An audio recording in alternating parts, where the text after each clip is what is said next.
Welcome back into the Rounding Third podcast. I'm Nick. We have Harrison and Sean with us tonight. How we doing, fellas? What's up, boys? Good. How we doing? Doing pretty well. I'm running on fumes since I got up at 4 to get back home today from Texas. But it was an awesome trip. I'll get into it in a little bit. But before we get going, make sure you follow and like us on Facebook. You can also subscribe on YouTube. You can also listen on Spotify and Apple Podcasts or wherever you get your podcasts. We are also now on Instagram. We've been posting our reels and stuff there, trying to get live over there as well. So you can follow us on all those platforms. All right. Leading off, all the details of Ipe Mizuhara came out this week and what he's sort of facing, the details of the gambling and all of that stuff. So we have, I'll just read kind of the stats right off the top. The stats, if that's what you want to call them. I don't know what else you would call them. The details, I guess. $16 million is what they figure that he has stolen. About 19,000 bets. That's an average of 25 a day. Ranged from $10 to $160,000 per bet. So they said the average bet was $12,800. He had winning bets of 142 million with a total of losing bets of 182 million. So a net balance of negative $40.6 million. So he's officially charged with bank fraud, saying that he was, forging the wire transfers with Ohtani's name on it. According to CNN, Ohtani's phone came back clean with any knowledge of Ipe's betting, aka Ohtani had a burner phone, could face up to 30 years in prison.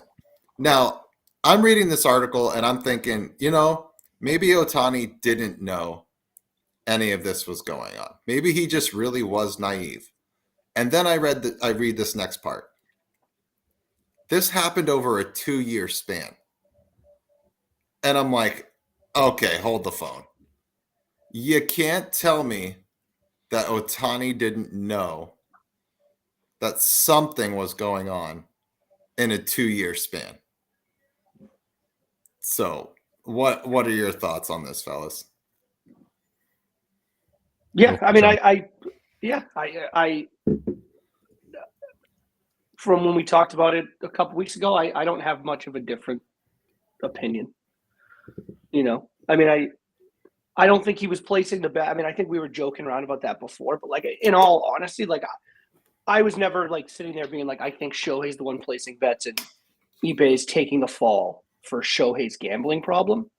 But I still don't believe and won't believe that he didn't know anything about it. I mean, this is your best friend. Right. This is your, you spend every day with him during the season, in the off season, every day. I mean, I don't spend every day with you guys. And you guys certainly know when I'm on a cold streak betting. You know what I mean? It's just, right. It's, I don't know. I refuse to believe that this is happening for 2 years. And this guy is, 40.6 in the hole when it's all said and done, something like that.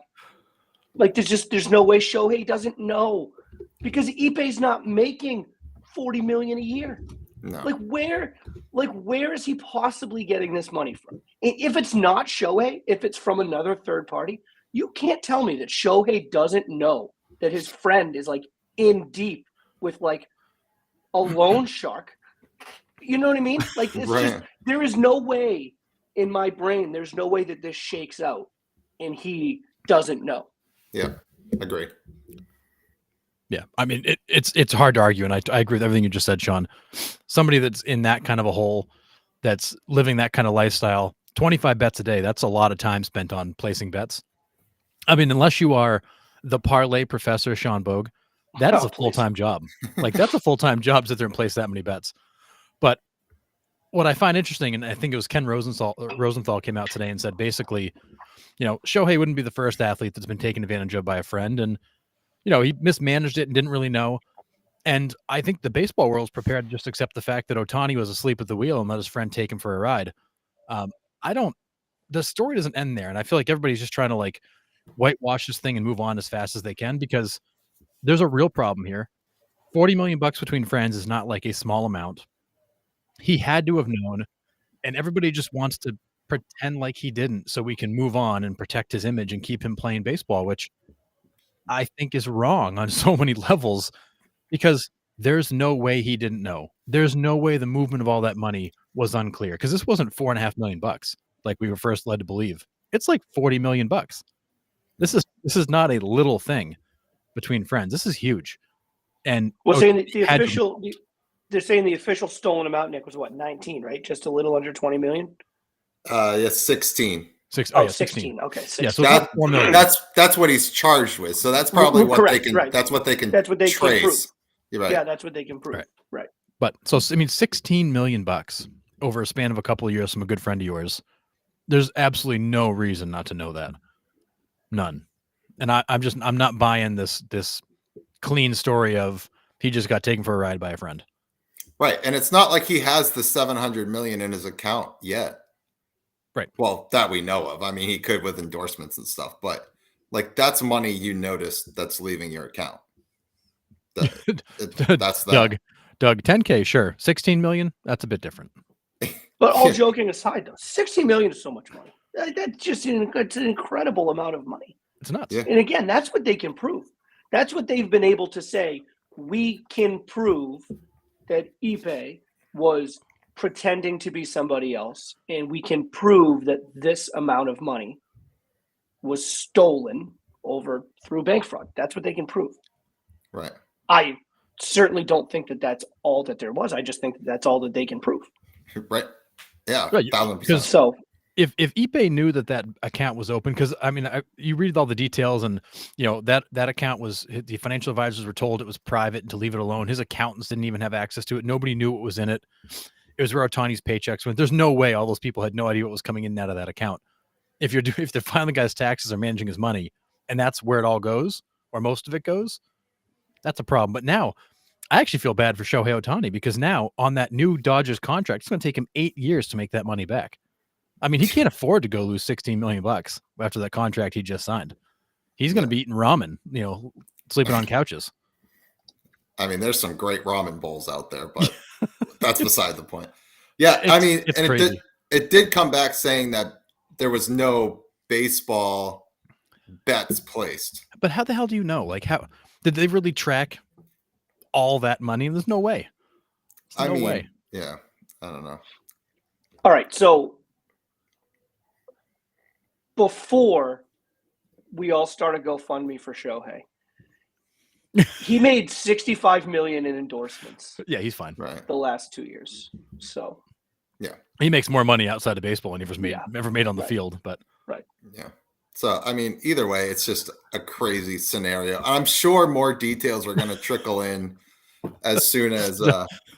Doug, as someone living in Japan that eats ramen regularly, he'll be okay.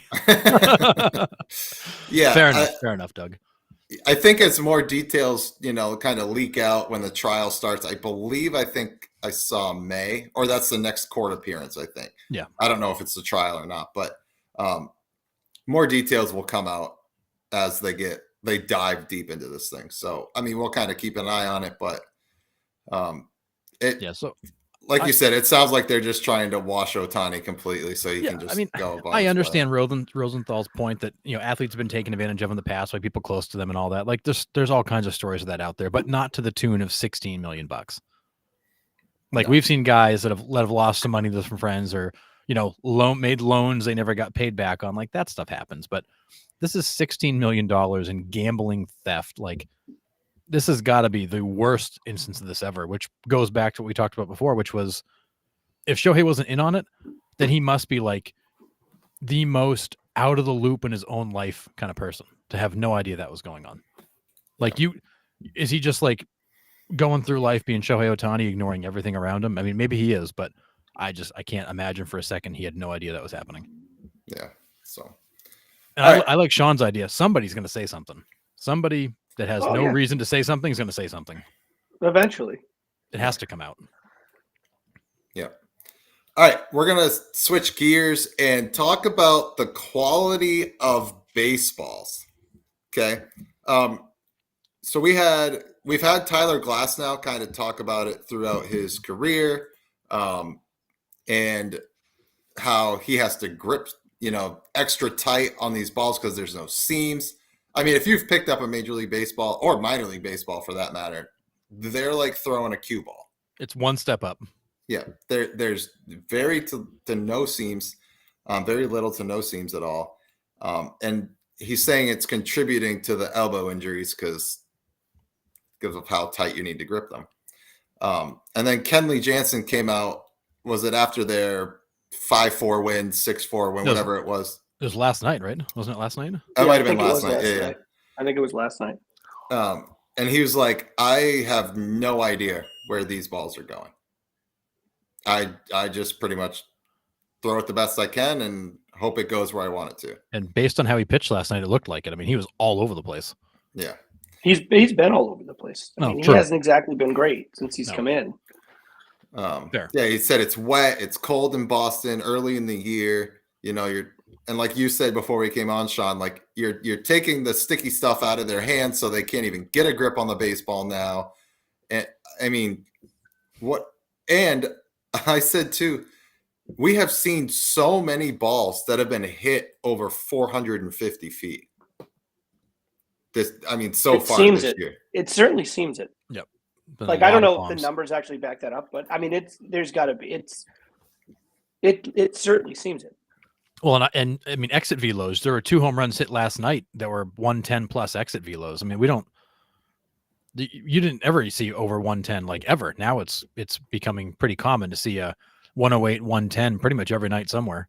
And I get it with velocity up, and these guys able to square the velocity up. Like, you're gonna get further distance. That's how Absolutely. it is. But like when you're hitting a cue ball, or you think of, like, I played slow pitch softball. When it's cold out, those balls are like rocks, and they just fly. Yeah, you guys ever hit a golf ball with a metal bat? That's what it seems like sometimes. That thing just jumps. Yeah. So I don't know how they go about fixing it. I mean, we don't need to go back to the dead ball era. That's not what I'm saying. But no, you got to put some seams on these things so the pitchers can get a grip. I think that also contributes to everything we talked about last week, Harrison, with just all these elbow injuries. It's not just one factor. Everybody wants to pin it on the pitch clock, pin it on the velocity. They want one thing to pin it on. It's not just one thing. It is 3 or 4 different factors that are leading to these elbow injuries. Yeah. And Clayton Kershaw actually came out today and said, I don't think the pitch clock is as big a deal as people are making it out to be. It's a lot of things. This game has changed. The game has changed. The way we pitch has changed. The way we approach hitters has changed. We go deeper into counts. This is not a 1-2-3 inning on 7 pitches anymore. This is not how we pitch anymore. He said, because we can't pitch to contact because these hitters are just too good. Yeah. We have to nibble. We have to live on the edge. We got to throw a lot of pitches. Like, you used to be able to just throw a sinker and get a bunch of ground outs. But he said, unless you've got a dominating pitch, you can't just pitch to contact like you used to because these guys are so good and that ball flies so far. So you got Kershaw kind of coming out saying, no, let's not pretend like the hitting side of the equation hasn't changed. And Tyler Glasnow actually blamed his last elbow injury on the ball, saying because he was over gripping, it was actually causing the strain in his forearm that bled into his elbow. So it's interesting to go down that path. Yeah. Craig says he doesn't think the balls are too much different. Maybe they're wound a little bit tighter, kind of like all the fans are right now. But the pictures have a higher velocity. It's just kind of like I said. And the batters are bigger than they were before. I mean, other than the steroid era. But, I mean, we've said it before. These guys can time up a bullet. It doesn't matter. But the balls are different. We talked about it a couple of years ago where it seemed like the home runs were up during nationally televised games. It was just like, oh, are these balls different? And the pitchers were even talking about it too. So I don't know. It's just weird. It's all contributing to these injuries, and we'll get into it in a little bit, but about how they're going to fix it. But yeah, I don't know. Do we know how they're going to fix it? No, but They don't even know yet. right. Yeah, well, that's what I was going to say. I didn't think. But I mean, like I said, like, are we going to possibly get into a lockout here? Because we have other things we're going to talk about where, they have What's some the- big issues they need to fix. I'm just It's assuming 2020. Yeah, it's 2026, right? The CBA ends in 2026. I believe so. Yes. yes.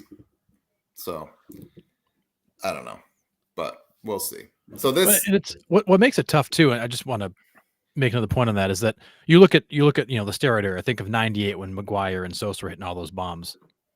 They didn't have a way to measure exit velo really back then, so we have no idea how hard the ball was going out. But a lot of these stat guys are saying that Mark McGuire's average exit velo was probably 100 to 102.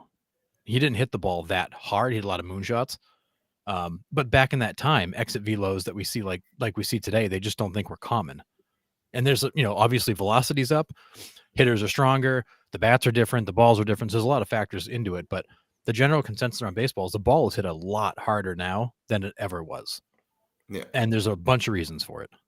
yeah, which are the same factors that are leading to pitchers' elbow injuries as well. Right. And that's also why pitchers can't pitch to contact anymore. When your exit velos are in the hundreds, you get that ball elevated, it's gone. Like it's not coming back. Well, I mean, the approach to hitting is different now. Yeah, I mean, we've seen the drastic change in the past 5-6 years, where it's like, now I don't care if you're middle of the lineup guy, you're bottom of the lineup. Like everyone is approaching it with launch angle, and it's okay to get into deep counts, and no one's slapping the ball the other way anymore. Everyone's just looking for a mistake, and they're trying to lift off on anything. So the approach is different. Yeah. So that's going to, obviously, the pitchers are going to counter, and the pitching approach is now going to be different because the hitting approach has changed. And pitching away from contact, you need more swings and misses. So to get more swings and misses, you need higher velocity, but you also need more control. You have to be more confident that you're not going to make mistakes and hang these. So you're gripping the ball a little bit tighter. Yep. And if you have to grip the ball tighter, even still, because the ball you can't get a grip on, I mean, it's all those things kind of add up and layer on top of each other. Yeah. I know this is a bad example because Mike Trout is a freak, but I don't know if you saw that triple that he hit at Fenway the other day. It was down at his shoestrings. Oh, yeah. And he was still able to hit it 420 off the center field wall. And, he didn't put a great swing on it. It was just down in the zone. He gets it almost one hands it, and it's still able to hit it 420. I know the guy's a freak. So, like I said, bad example. But a ball shouldn't be able to fly like that, hitting it like that. Yeah, I mean, how many times we've seen Rafael Devers take a ball off of shoe tops, 10 rows deep over the bullpen. I mean, these guys are good. They are really good, and the margin for error is just so small. Yeah, it's crazy. But all right, so the other factor that might lead to a potential lockout, which I think might lead to a potential lockout, is our good old friend Angel Hernandez. I don't know if you guys have seen this. I mean, it's been everywhere. But Angel Hernandez strikes out Wyatt Langford on 3 pitches that were way, way out of the strike zone. At least the strike 3 pitch was egregious. It was the furthest ball outside the strike zone that has been called for a strike all year. It was 6.8 inches off the plate. I mean, not even remotely close. Yeah, I'm putting a video clip in the chat if people want to go, if they want to go see it, if they haven't. All 3 sliders on the outside corner just kept getting further and further away from the plate, and he brings them up. The announcers were hilarious. Yeah. I mean, I know it's Angel Hernandez, and we've been shitting on this guy constantly, but what does the league do about this? Can they do anything about this? I don't know how they can't. The whole thing is unions too, right? Like umpires the Major League Baseball umpires are in a union, right? So he's got some protection through the union. I'm not a union lawyer, so I don't know what the ins and outs of all that stuff. I have no idea. But you have to imagine that there is enough tape out there and enough proof that he's just not good at his job. No. There's got to be a way. There absolutely has to be a way for them to be yeah, okay, fine, union protection. You've been a major league umpire for however many, it's been a long time that he's been in the league. Like, Yep. You have kind of the tenure, if we want to call it that. Like, fine. All those things are kind of working against the league. But, like, how much evidence do you need? Like, you're just not good. Like, you are directly not just, like, impacting the outcomes of games. Like, you are causing the outcomes of games. Like, Right. It's pretty crazy. And he's not even doing it when he's just behind home plate. I mean, he's tossing guys in the first inning when he's like a third base umpire because they don't agree that he called it a check swing versus it's like, dude, just let it go.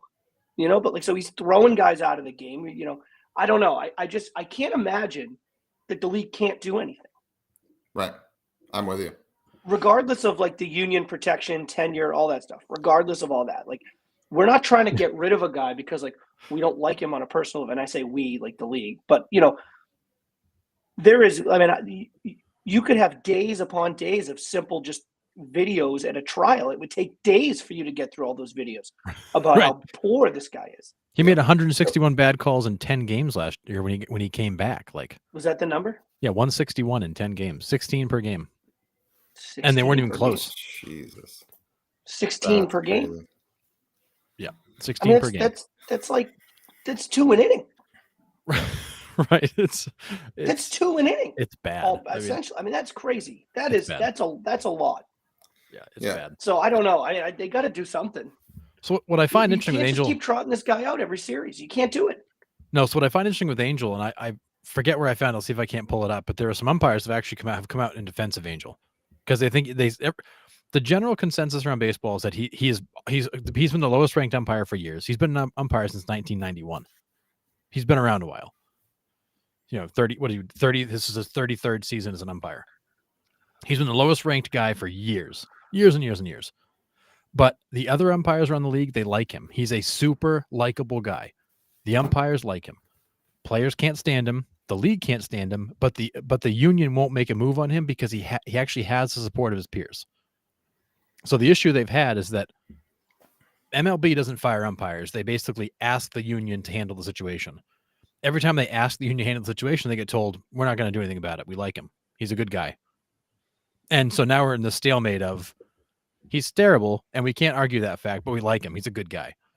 And he's still here 33 years later, wrecking games. And I honestly think he lost his trial last year. He came back. He was horrendous. He threw guys out of spring training games this year. Like Lance Lynn got tossed in the spring training game. Twice. Like, yeah. Like Twice I honestly think Angel Hernandez, after losing his lawsuit again, I think this is the third time it's been thrown out of the courts. I think he's just like, whatever. I'm just going to have fun then and screw with you guys. No. Doug says, I think he was the 10th worst rated ump last year, and he only had 10 games. It's just horrendous. His error marks are so bad. I mean, I made the point last week, like, I've seen, and not just Angel Hernandez, like other umps make egregious strike calls or balls right down the middle that were called balls. We've seen it both ways. And with this ask Max Fried about that. Well, yeah, that turned into a huge inning. Blew up. He literally threw a belt high right down the middle of the plate and called the ball. These guys are throwing crazy hard with crazy movement. Like, it is nearly impossible to get 100% right at the major league level with how these guys are throwing. I get it, but something has to be done. And like I mentioned last year with the ABS, I think the ABS, it's about time it comes to MLB. It's just too hard for these umpires to make the correct calls consistently. Yeah, so it's hard. It's hard because it's like he does, like he's consistently looked at as like kind of the punching bag of umpires, right? But it's kind of like he kind of brought it on himself. Like it's not like it's like he has the same error rate as most umpires, and it's just like, well, we're just gonna pick on this guy. It's like his is just it's far and away worse than every other umpire, and I don't think anybody in their right mind can actually say that they want. Well, of course, we want umpires to be 100%, but I don't think anyone can say we expect it. Like, oh, well, Agreed. You're a major league umpire; it's your job to get 100% correct, because that's just not the nature of the sport. The sport itself is a game of failure. The players are going to make mistakes. The umpires are going to miss a call right down the middle and they were expecting something else. The umpires get fooled. It happens. But like when you have one guy that last year had, what was it, 161 in 161 in 10 games. In 10 games. I mean, that is actively, aggressively impacting the outcomes of games. And how is the league, like, how can you stand up there and be honest and look yourselves in the mirror and say, we care about the integrity of the game? You know, like the integrity of the game is being completely undermined when you have an umpire that even when he's not calling balls and strikes, you still, dude, you can't tell me that if you go to a game and Angel Hernandez is umping first base or third base or whatever, you can't tell me that like once an inning you're just like, what's going to happen? Like, is he going to toss somebody? Right? Like, and if you as a fan know it, I mean, you can't tell me the players don't feel that. The frustration level, I mean, it's a frustrating game to play anyways. The frustration level they have knowing he's behind the plate, how is that not amped up already? Yeah. You know, and like these guys are pros and they have to deal with that. And I get that. I'm not saying that, you know, we need to coddle the players, but it's just, to me, it just seems like such an easy fix. You just get rid of him. Right. It seems like if he's that bad, he just goes. Like if you're consistently the worst umpire, you probably should go. Like, I don't care, man. Like if like teachers are in unions, like teachers have unions. If you were just consistently year over year, just not good at what you do, you're going to lose your job. Right. Like union or no union. So I don't, it seems like it's almost like an excuse that the league is kind of using to like wash their hands of making a decision. And it's frustrating. And you don't see umps anymore. Like back in the day, you'd see the ump, like, you know, whisper something in the catcher's ear, like, hey, I missed that one. You know, I'll make it up. Like, or something like that, right? You don't really see that. It seems like a power trip. You know, Craig makes this statement, like, you know, if they mess up a call, he gives them a call later, like most umps do. He won't. If you saw did you see the clip with him and Jeff McNeil the other night? Jeff McNeil steps out and he goes, hey, do I have a time? And Angel's like, okay, time. And he's like, no. I'm asking if I have a timeout. And Angel's like, no, you called time. He goes, no, whatever. Jesus Christ. It gets back in the box. Like, that's just like, it's a power trip. It's not even about the game at that point. It's putting yourself in the spotlight. But yeah. I heard it was AJ Pierzynski was on a podcast a couple days ago. It might have been the Talking Baseball one, but I can't remember what it was. But he basically said, they asked him his opinion of Angel Hernandez, and he said, here's the deal. Angel's a super nice guy. But once the game starts, he goes, most umpires miss a call. They'll lean in and be like, man, I kicked that one. I'll get you. He goes, with Angel, you go, hey, where'd that miss? And he doesn't say anything. And then you go, hey, can you tell me where that missed? And he's like, and all of a sudden you get ejected. Pierzynski goes, the issue with Angel Hernandez isn't calling balls and strikes because these guys miss them and they make them up. Like it's what happens. He said the problem with Angel is how he reacts to it. If you just ask him to say, hey, where did that miss? At the minute you ask him a question, he takes it as a challenge and runs you. Yeah. He said, and that's the thing that players hate most about Angel is the fact that you can't ask him, hey, where'd I miss? Or hey, where'd that miss? Or, you know, where was that? You can't ask him that because he won't answer. And if you ask him again, I'll run you. Yeah. He goes, and that's why players don't like him. Yeah. Every other umpire, we ask that question, we get an answer. Oh yeah, that was, you know, up and then I kicked it. You know, he said that's the phrase most of these guys use. I kicked it. But he's like, Angel will never admit he kicked it. He'll throw you out the minute you question him. Crazy. He goes, no, everybody else will answer the question. Yeah, Doug makes an interesting point. He's like to see someone under the age of 55 does as an ump because a lot of the guys are getting up there. Like, yeah, you do see some younger umps, but there are a handful of, you know, old veterans that are still in there. And you wonder if the game's kind of passed them by at this point, like past their ability. Maybe. I don't know. That's possible. Me speculating, but it's possible. Yeah. So I don't know. All right. So we'll kind of come back to the injuries because then we'll just jump into this since we have talked about those two, the pitching injuries and the umpiring. Do we think we could be heading for a potential lockout with the elbow injuries and the umps not being able to ump properly? Do you think the players union will lock out until these issues get fixed? Well, they would strike. The lockout comes from the owners, right? So the owners would lock the players out or the players would go on strike. Right. But yeah. Okay. So strike. I mean, anything's possible. I mean, I could see it. I think the pitchers are very vocal now about the injuries that are popping up. Like it's, you know, the big ones that we're seeing now, right? Like Glasnow is being outspoken. Kenley Jansen came out last night. Those are kind of two high-profile pitchers in the league, but I think it's probably safe to say that those guys are speaking for a lot of pitchers. I could see it. I could definitely see it. I could see them getting to the end of this. Like I think if I looked it up earlier, I think it's 2026. Yeah, I when think, this I think, I one's think up. you're right. Yeah.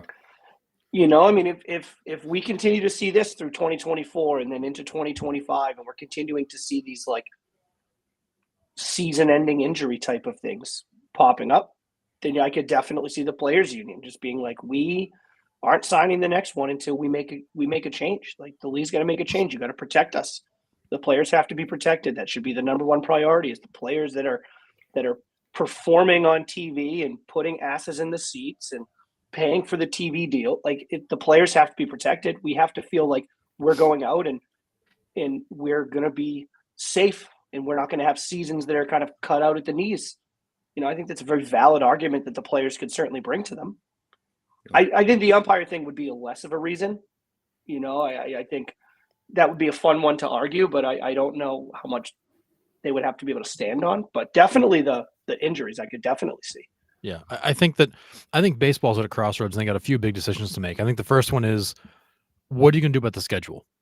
Are you going to keep the 162? Or are you going to add to the playoffs? What are you going to do? Because you can't keep adding to the playoffs and not shortening the season.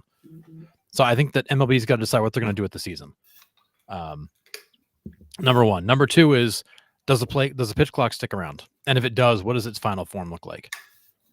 I think the third one is, are we going to bring the ABS system to the big leagues?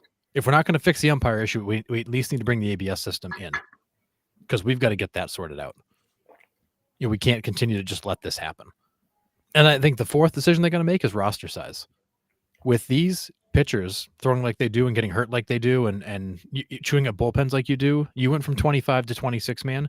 You might need to go to like a 28 man roster. You've got too many bullpen guys that are coming out night after night because you have to fill 4 innings every single night. They may need to consider offering some flexibility and the ability to add to that roster and carry some depth, because we're seeing with the Red Sox right now, a couple injuries, there's no depth. And that's position players. Now you got pitching injuries. You're bringing guys from the minors. Like, you need to be able to have some buffer there, because you've got too many guys going out too often to throw. And I think they got to resolve those issues. Craig's like, the DH needs to go. I mean, I think that falls into that another bucket of, do we like the universal DH? I don't know what the feeling around baseball is, but the game's changed and they got to decide how they're going to handle it. I've heard people talking about they want to see them lower the mound again. I mean, there's a lot of things that are being kicked around the league right now. The DH isn't going anywhere. It's not. It has offense. Offense is up, but the DH isn't going anywhere. I do miss seeing pitchers hit until, my Diamondbacks got up with their relief pitcher with the bases loaded to end the game. Like, then I don't like seeing pitchers hit. But yeah, I don't know. Something will have to happen at some point. There's going to be nobody left to throw a baseball.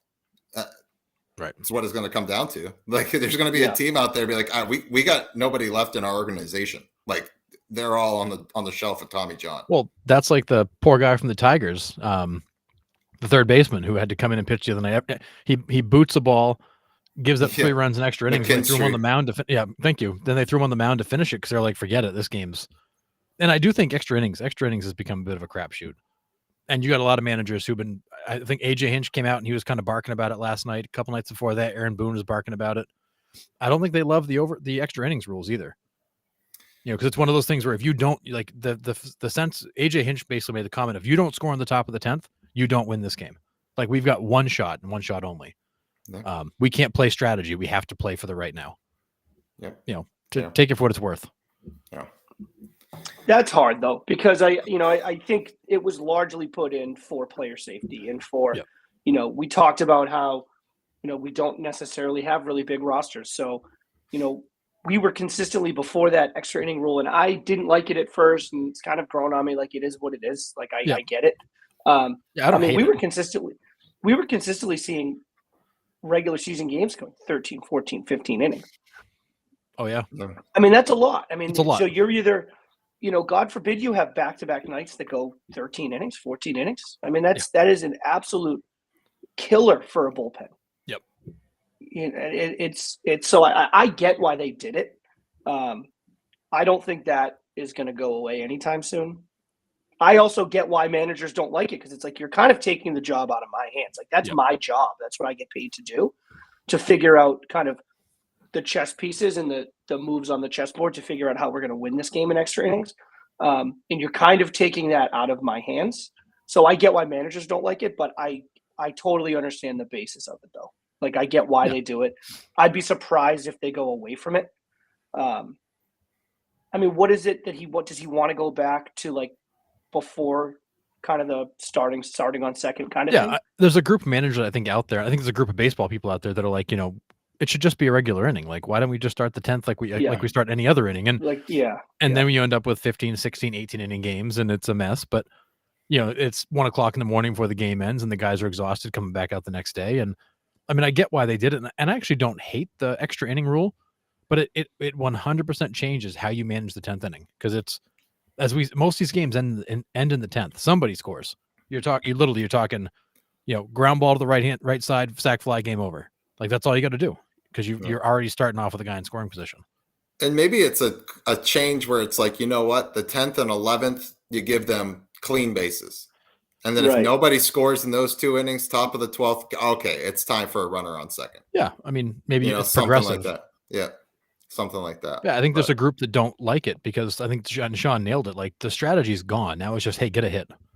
Yeah. Just, we need one hit. Well, there is still a little bit of strategy, right? Some. Like, it's, it's not quite as simple as, like, bunt the guy over, sac fly. You bunt a guy over, you get one out, you walk the next guy, now double plays in order. Yep.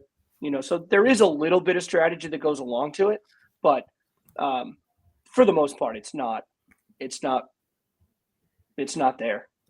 Essentially, you're taking the advantage of being the home team right out of it too. The visiting team comes up, they score a run. Now the home team's got to score 2 to win the game. Right. So, the way the guy manages it in the top is way different than how you manage it in the bottom. So for sure, I agree. For sure. Yep. All right, so let's get on to the injuries of this week before we go around the league here. I hate the fact this is now like a topic, because there's that many. It's a segment. So it's brutal. Trevor Story's prognosis of his shoulder, not good. Done. That's about the extent of that. Not Donezo. It's a shame, dude. It's just something about the Red Sox uniform now. All of a sudden, I mean, like, Story was never like, he was not an injury concern in the beginning part of his career. He was a guy that was there 155 games a year.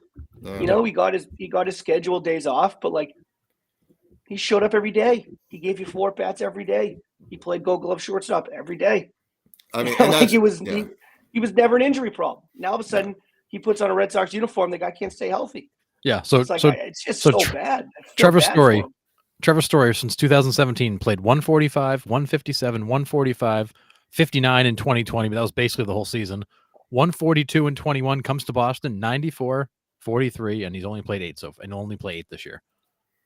Like, he hasn't even played a full season in 3 years combined. It sucks. It sucks. And he was looking really good. Like, that team finally looked like they had the pieces in place to not be a joke. Yeah, we'll get to them in a little bit. Yeah, so we'll come back. Josiah Gray for the Nationals, a nice young starter. Mm-hmm. You guessed it, elbow and flexor strain. He's out.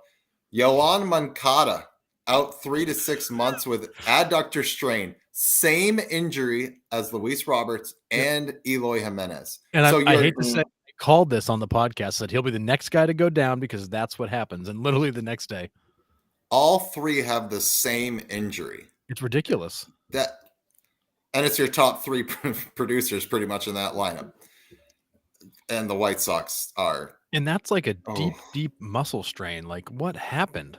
Yeah. How do you lose 3 guys to the same injury within a week of each other? There's something wrong. Like, we've ragged on the Yankees for guys getting hurt all the time. Like, what's going on in Chicago? Like, does nobody know how to like condition these athletes to go play a season anymore? Like, how an adductor strain? You're talking a minor muscle. Like, what are you doing? Yeah.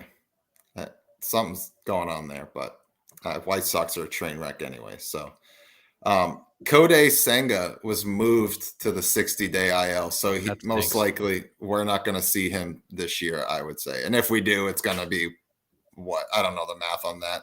July, August, maybe. 2 months. Yeah. Yeah, So we'll see. 2 months, and then he's ramping back up. So probably after the All-Star break. Yeah, and that's even if he's ready after the 60 days. You just have no idea. Correct. Yeah. Right. It's just there's so many good players right now out. It's just Yeah. and it's rampant right now everywhere, all across the league. And then today, the Tyler O'Neill collision with Rafael Devers. And that was I Nick mean, Arno's fault. Totally. I totally jinxed him. I've said it almost every game. I go, please, oh, please, Tyler O'Neill, don't get hurt. It's the only chance we have. And then he's in concussion protocol, 8 stitches above his left brow, I think it was. Devers seems to be okay, but yep, we'll see. He just how got O'Neill comes out. shoulder problem, so the last thing you want to see is him go down again. Yeah, he just came. Yeah, today but was I his first think- game back. Yeah, at least I saw after the game. Cora isn't quite concerned about O'Neill missing an extended period of time yet. John, who knows with concussions? I mean, it could end up being a horrible thing, but it at least for now, it doesn't seem to be a major thing. Yeah, which is good. Yeah, but Tyler O'Neill is right now, as of last night, he was the league leader in home runs with 7. So That's Yeah, all he's he tied does with is home Ozuna. runs. It's him and Ozuna. him and Ozuna right now. So hopefully he doesn't miss a bunch of time here. So, all right, let's take a quick look around the league for now. All right, so MLB standings, we got the Yanks in first place in the AL East at 12-4. We expecting them to pretty much maintain that spot? I mean, for now, I don't. I think so. I mean, they're a good team, and we'll see. I mean, injuries are hitting the league. Obviously, we've just spent a lot of time talking about it. I mean, they lose 1 or 2 guys. I mean, who knows? I mean, the whole landscape's going to change. But I mean, this team's really good, right? I mean, we talked about it. They can hit. They're beating up on teams they're supposed to beat up on. Yeah. And then the pitching's been good. I mean, I know Garrett Cole to start the year, but the pitching has been pretty good for them. Aside from Nestor and that ridiculous, stupid little I can't with him. move thing. I can't. What the hell is that? I hate it. I don't hate know. everything about it. How is that legal? Because he hasn't actually stopped his motion. He doesn't pause. He just kind of like But a does pump this fake, weird little. a pump fake towards home plate. I feel like it's men's slow pitch, where like you fake the throw a bunch of times, fake the pitch a bunch of times, and let it go. Like it's so dumb, but he doesn't actually stop his motion, so it's not a balk. Well, I mean, there's no one on base, right? I mean, if someone Right. was on base, then it would have been. Well, there's didn't he do it nobody from on the, base. didn't do it from the stretch last night or no? Well, it doesn't No. matter. He may have done it from the stretch, but no one was on base. Yeah. Okay. Gotcha. A lot of these guys are now getting rid of their warm up, their You're right. wind ups altogether, and they're just. But there's no. If there was somebody on base, that would have been a balk because you're deceiving a runner. But there's no Right. runner. I just that's just so dumb. Like this is where any sport, but like we're talking baseball here. Like baseball should be able to be like, okay, middle of the season, we're going to add this rule that literally impacts nobody except Nestor Cortez. So like he's got to figure it the hell out. If Luis like, Garcia can't rock the baby anymore, Nestor Cortez should not be able to do that. It's just it was so dumb. It was so dumb. I rolled my eyes out of my head when I saw it. I'm like, that is just so dumb. Yeah. So our token Yankee fan says he's been called on it before, but nothing's changed. But they're good, man. Obviously. It's a good team. It's a good team. Yeah. They hit. They're gonna be a tough out. We'll see. As the season goes on, what they can do, kind of keeping guys healthy. But they're good. They're good. Their expected win-loss right now is 10-6. They've had a couple games that have kind of bounced their way, but they're plus 21 run differential. They've played 9 of their 16 games against teams over 500. They're 6-3. I mean, they're legit. If that team stays healthy, they are going to be a problem. And the Orioles are going to have to fight all year to stay with them because the Orioles, they've shown that the young guys are going to have good days and bad. I mean, hell, Gunnar Henderson threw a game away. That stuff's going to happen when you got a bunch of young guys. So the Orioles are going to have to play perfect, and the Yankees just have to stay healthy because the talent there is obscene. Colton Cowser is on a bender, though. He's a monster. He was the player of the week this week, and he's a monster. That kid went on an absolute tear. But Monster. I mean, we look here too. The Rays friggin' just hanging there like the Rays do. What they do. Yep, 9-7. Yeah, I mean, you got a minus 14 run differential, though. It hasn't been pretty. A tough thing to kind of overcome there. Yeah, it hasn't been pretty. Right now, Doug, Colton Cowser, AL Rookie of the Year for sure. I mean, if he can maintain this somehow throughout the rest of the season, I think it's a shoo-in. Yeah, and I would challenge you: who knew who the hell he was before the season started? Yeah, definitely not one of the big names. No, I mean, they didn't even talk about him. He was non-existent on that roster. Well, when you have 16 first-round picks in your roster, you know that roster's so full of young talent. It's not even funny. It's crazy. Do the Blue Jays shock you that they're where they are and how they're playing? Not really. Not really. Shock's a strong word. Kind of who they are. This is kind of who they've been the last few years. They're a team with all the hype. They're a team that's supposed to, this is the year they're going to figure it out. And then, I mean, granted, it's April 15th. So it's right, we're 16 games in. You know, it's not been a good start. I mean, this is kind of what they needed to avoid. Yeah. Right. I mean, how does this not feel like, oh, here we go again, same old, right? This is kind of what they needed to avoid. Yeah. Minus 18 run differential. Is that what I saw for them? Yeah. Minus 18. And they can't minus pitch. 18. They can't pitch. You know, they're 8-8 expected win loss at 6-10. So yeah, it's going to be tough. I mean, they got the Yankees tonight, right? Yes. How's that going there? They're up 3-1. They're up 3-1. Okay. The hard part is the Blue Jays. They're a team that plays their competition. When they play bad teams, they play bad. When they play good teams, they play good. But right now, they can't pitch. Outside of Gosman, they got nothing. Alek Manoah got shelled at single A. Shelled. That dude is done. Alek Manoah is done. Dude can't pitch anymore. They got no pitching. They are constantly playing from behind.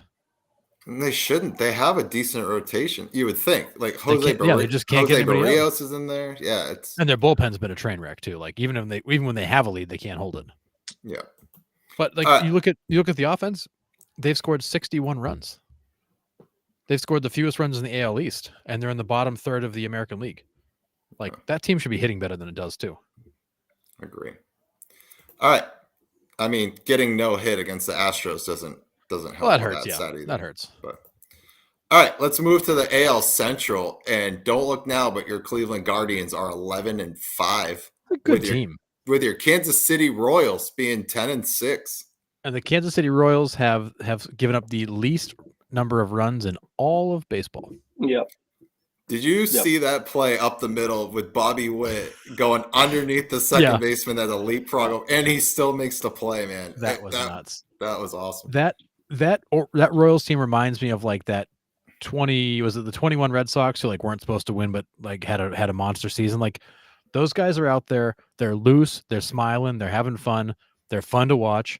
You've got, I mean, Brady Singer has been nasty lights out. Raggins is nasty lights out. Like that's a sneaky good team. They are, and they're plus 37 run differential, giving up the fewest runs in the league. Their expected win loss based on where they've been is 12-4 because they've blown a couple of late leads they shouldn't have. That's a good team. They're a good team. Their starting pitching's been awesome. They're like I think second or third in the American League with starters ERA. Red Sox actually are number one in the American League starter ERA, which is crazy. They're like a 1.17 starter ERA in Boston. Cutter Crawford was great again today and got no support. Sure was. So that's it's been a nice 16 games to start the year for them for Kansas City. They've been fun. Yeah, I mean, you got the Guardians, the Royals, and the Tigers. Basically all kind of neck and neck early on in the season. We're 10% of the way through the season, and you got those three guys battling it out. I didn't expect Cleveland, but man, those teams are fun. That 9-run first inning that the Royals put up against Hunter Brown. Poor Hunter Brown couldn't even get out of the first inning. That was brutal. Oh, it was real bad. They hit everything. Everything he threw. They ambushed him. Yeah. Oh, and Bobby Witt is a freak.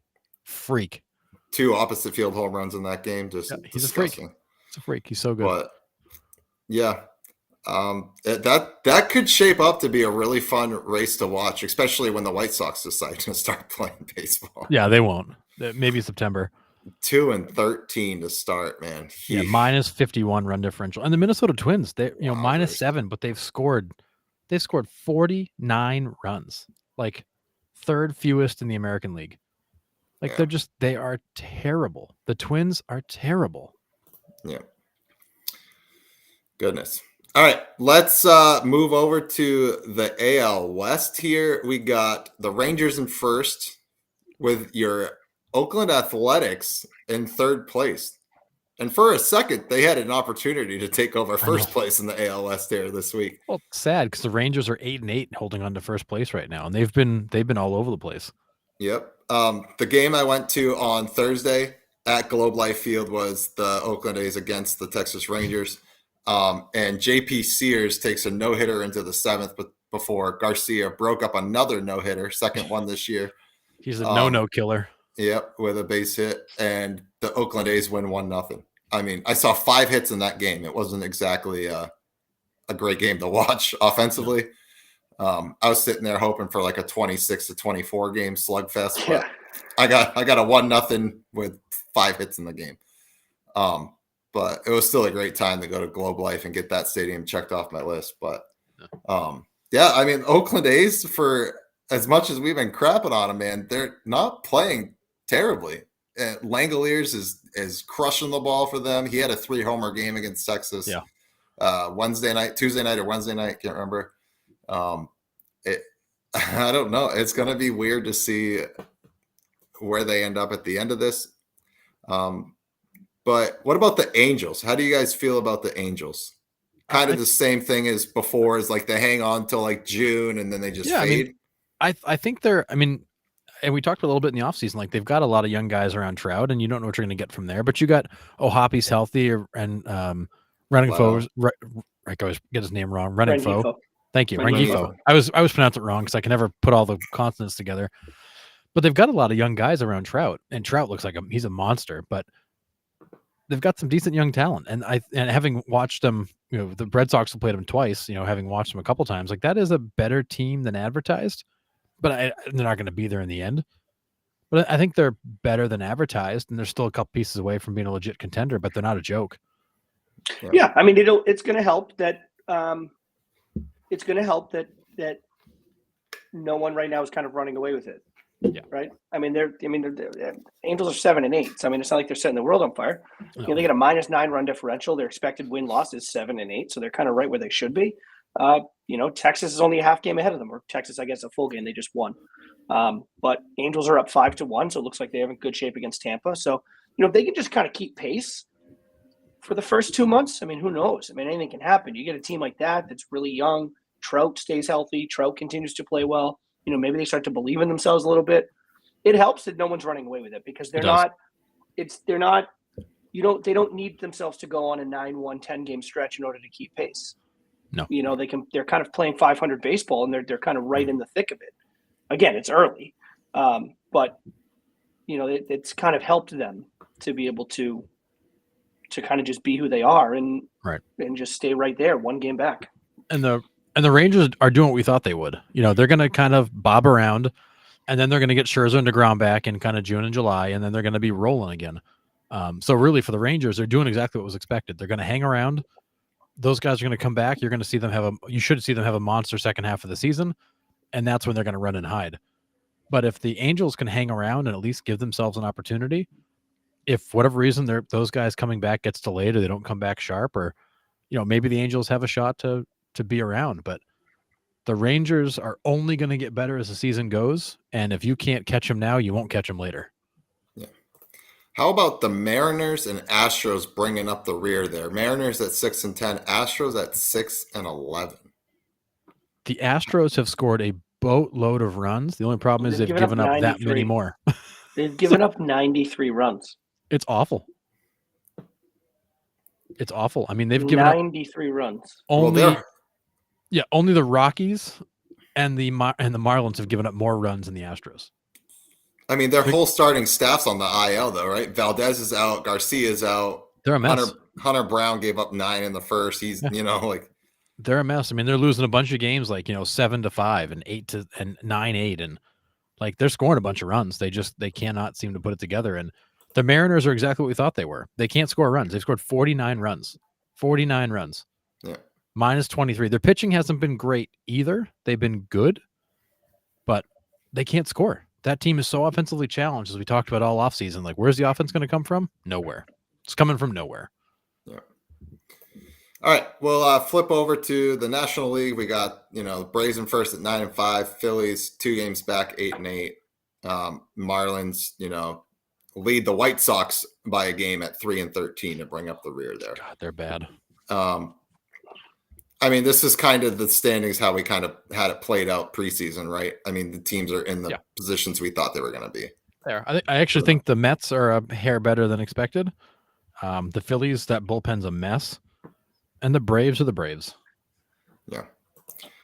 Now, this might be the best division going right now, which is crazy because it's awesome. The NL Central, we were like, we're not sure what we're going to get out of these guys. They were such a wild card in our preseason picks. But we have the Brewers and Pirates that are on absolute tears. These Brewers are in the lead with 10-4. The Pirates have 2 games in hand, but they're 11-5. Yep. So they're, they've played 2 more games than the Brewers. But how are we feeling about those two kind of staying in that spot going forward? Good. I mean, they're good teams. They're talented teams. The Cubs are 9-6. They're kind of right there with them. Cincinnati's 9-6. You have 4 out of the 5 are within a game and a half of first place. So, it's a fun one. Milwaukee with the 2 games in hand. I mean, obviously it's early and that they'll make that up relatively soon, I imagine. Right. But yeah, it's a fun one. I mean, even St. Louis at 7-9, that they're struggling to score runs. It looks like everyone else. St. Louis has scored 61. The next lowest in that division is Chicago at 82. Yeah, it's not close. So it seems to be a division that is putting runs on the board outside of St. Louis. So they're going to have to kind of fix that if they seem to want to keep pace. But it's a good one, man. It's a fun one. Those games are. That's pretty much every night. It's like you check in on who's playing in the NL Central. It's like I'll throw that one on. Like they're exciting games. As much as the Cardinals stink, like every game I've watched them, I'm just like, man, what is going on with this team? Mason Wynn is an animal. He's so good. That kid is fun to watch for sure. For the Cardinals, he's even better than advertised. Yeah, he was my pick for the National League Rookie of the Year. We'll see. I mean, he's going to have to. This team's going to have to start to pick it up around him. I mean, he's going to have to start making some impact plays that are going to start to win games. But he can play. He's really good. Yeah, he is. I think that NL Central, those 4 teams at the top, minus the Cardinals, and the Cardinals may come around. They are so even.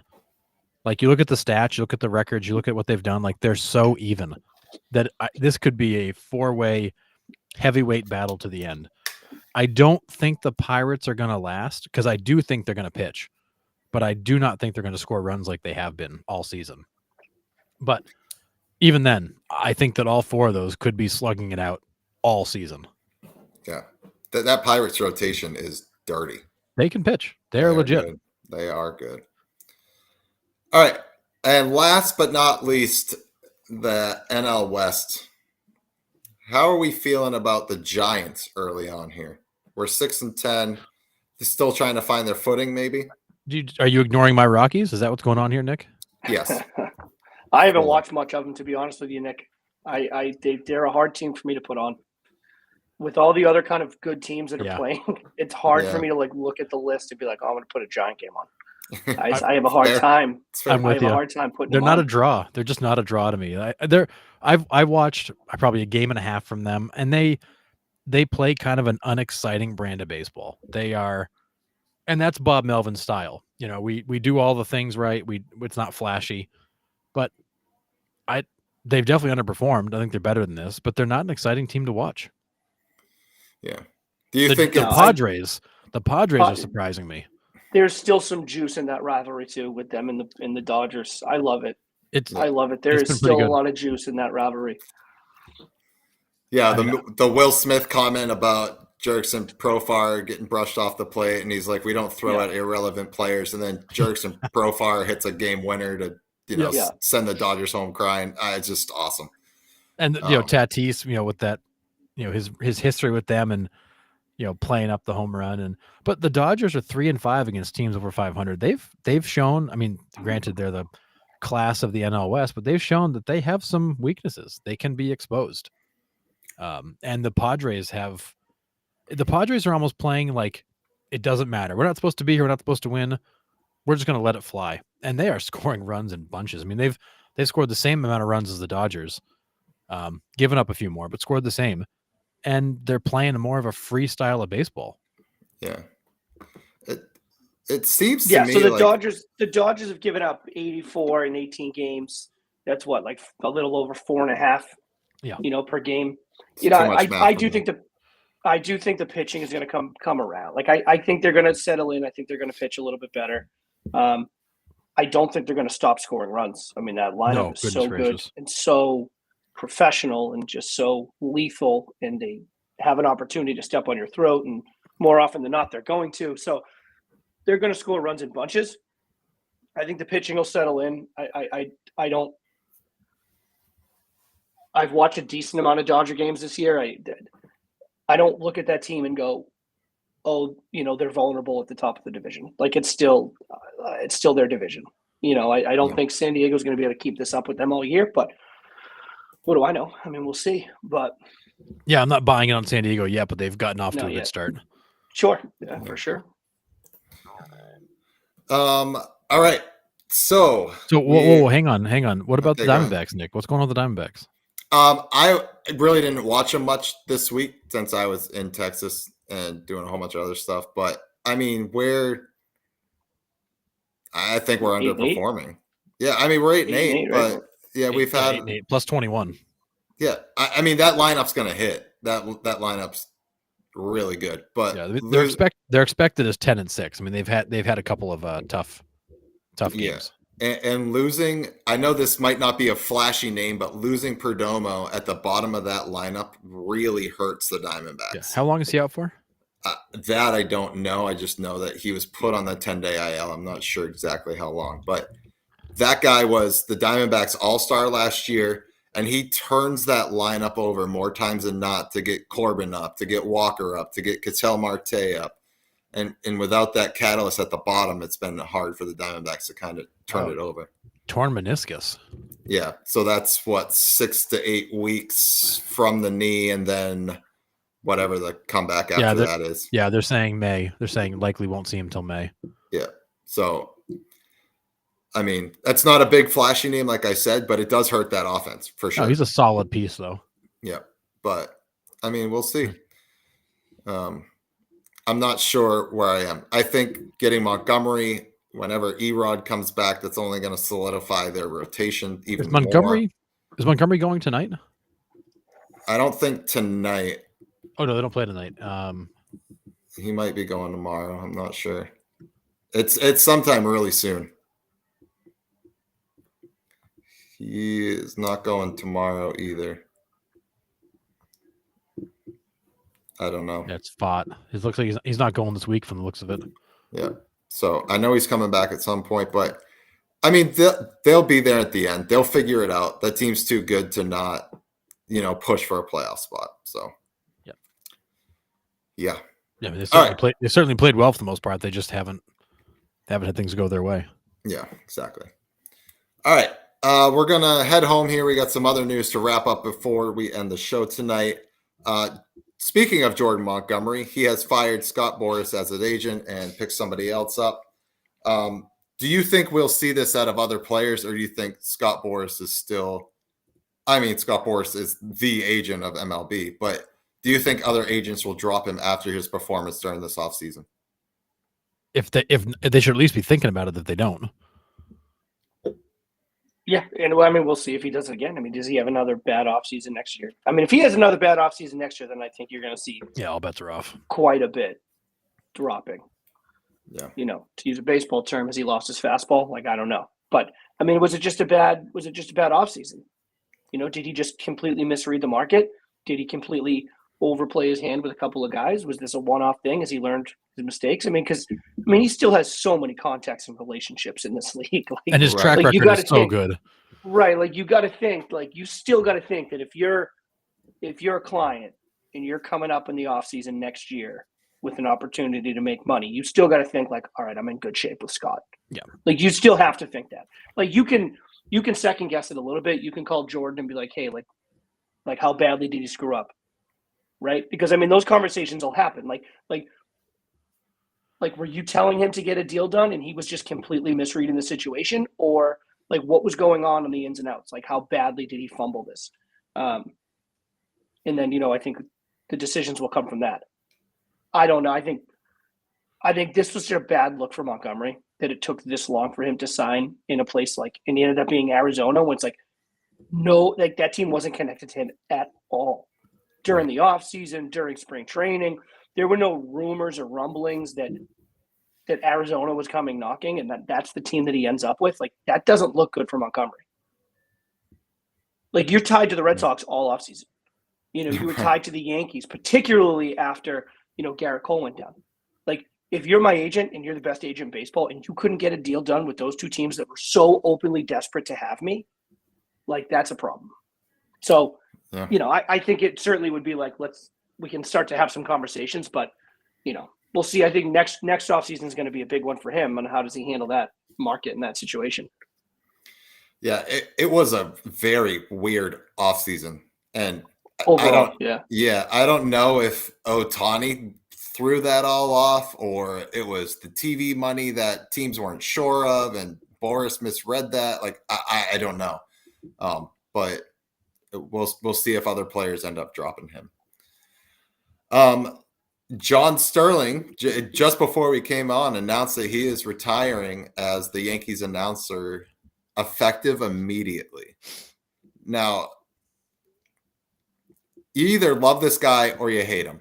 I get it. Like, as a non-Yankees fan, like, I think his calls are annoying, but I can respect the fact that this guy's been around baseball for, 62 years or some insane number like that. Announcer for the Yankees for 30-something plus. Just the timing of it seems a little funky. And and the suddenness, it's just like, he'd scaled back his schedule the last couple of years. He wasn't necessarily traveling as much, but he just did the home opener, and all of a sudden, boom, he's gone today. It just seems odd that it was that sudden. Yeah, I mean, I don't want to make assumptions or anything, but you wonder if it's health reasons. Shohei's bag man. Yeah, right. Was that your theory, Nick? He's Shohei's bag man. Yeah, he's the illegal ringleader there. And did you guys see, go back to the Shohei thing for a second? Did you see the interview he did with Freddie Freeman and Mookie Betts? They were talking about his approach to baseball, and he's speaking damn near perfect English with Freeman, Betts. I want to say it was Harold Reynolds doing the interview, and I'm like, why do you need an interpreter at all, then, pal? Like, where's the interpreter come in? You're talking to these guys, and like, there's just the four of you sitting around in chairs chatting. No interpreter present. What's the deal? Yeah. Last one didn't work out so well, so just don't need one anymore. Right. Yeah, I learned English. I got Rosetta Stone, learned English real quick because I lost my interpreter. Yeah. So, yep. And then the last thing I have, the 20-year reunion of the 2004 Red Sox for the home opener.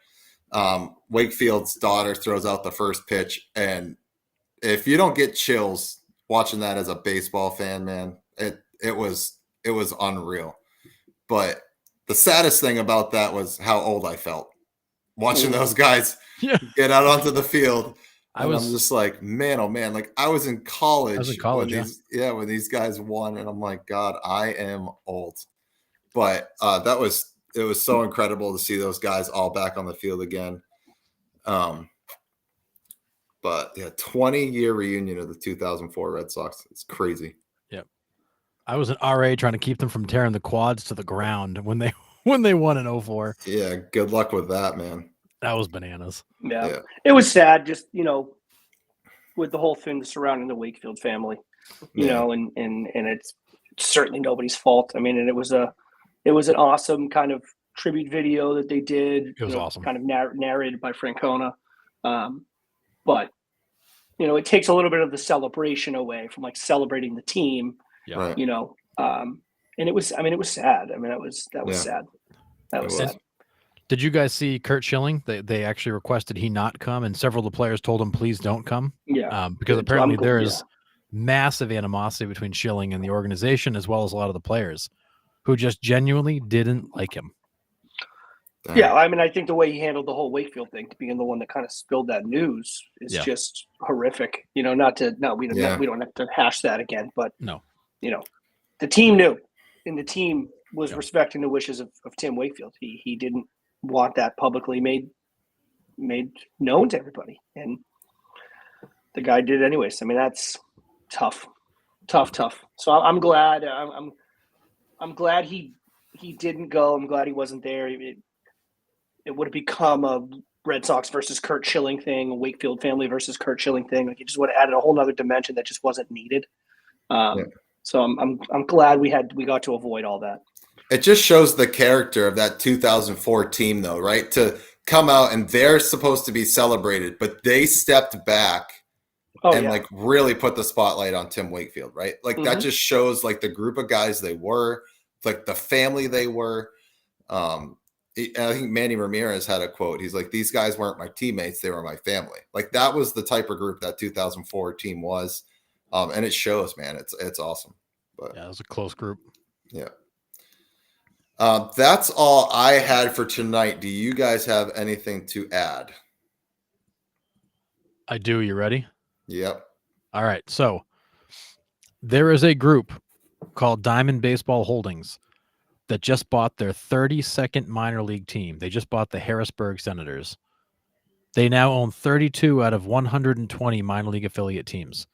Absolutely. The company is run by Pat Battle and Peter Frund, who are actually good friends of our friend there in the front office. And they are buying up every minor league team they can get their hands on. Why? Because they really love minor league baseball. And they love the negotiating power they have by owning so many of them. So what you're seeing, these guys, Diamond Baseball Holdings is backed by a private equity group, and they are buying up every minor league team they can. Being Rob Manfred's friend helps. But MLB put that one baseball initiative in place where basically MLB brought all the affiliated baseball underneath the MLB umbrella, and now these guys are buying them all up. The belief is these guys are doing so to have better negotiating power with MLB to change minor league baseball. But also, because they are friendly with Rob Manfred, it's also to help him gain better control over minor league baseball. So at this point, people are just kind of looking, going, what are these guys up to? Why would you buy 32 out of 120 minor league affiliates all over the country and making offers every day to buy more of them? What's the end game here?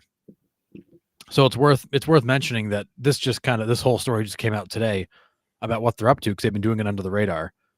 But they now have a massive influence with MLB around minor league baseball, and it's only going to grow. And their background, believe it or not, is in licensing and marketing. So these guys are using their position to strike better licensing deals and make a boatload of money off minor league baseball. It's interesting. Okay, yeah, it's an interesting. They have a strategic partnership with MLB. So what they're doing is all cool. They're helping negotiate national sponsorships and branding opportunities for all minor league franchises. So they're like related to MLB in a way. They're working for MLB, but then buying up all the minor league teams at the same time.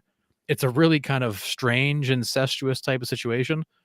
But when it comes to minor league baseball, Diamond Baseball Holdings now has the loudest voice and the one of the few seats at the table with MLB. Well, yeah, they own a quarter of the teams in the country. And then they do all the sponsorships and endorsement type stuff for minor league baseball. So I'll drop a link in the chat for the story. It's fascinating. But these guys, their goal is to own them all. They want to own every bit of minor league baseball and use that consolidated negotiating power to make minor league baseball more profitable, but also make it, they say, better for the players. But it's only going to be better for the players if it's better for them. So this isn't just AAA. It's like all the way levels. down. All levels. Yep. Dang. That's crazy. Yeah, but they just closed on the Harrisburg Senators, which another very well-known minor league organization. They Is there a want list? all Is of there a them. list of teams in that link? I didn't see a list of the teams. No, sorry, there's a map. They actually mapped out all the teams they Okay. own, so you can see where they are. But like, they own all levels of the Braves. They own half of the Yankees. They own half of the Dodgers. They own, they own the Portland Sea Dogs. Wow. They just bought them a couple years ago, Dang. but they're just Crazy. snapping them up. Yeah, it's weird to see what that end game does look like. Because I mean, I looked at minor league players' salaries and stuff like that. It's a joke what some of these kids get paid, and they can't even live on half of it because it's like, what is it, 20 grand a year? Like, they can't pay for room and board. Like, it's it's tough. That's why a lot of these guys have like host families and stuff in like the low minors.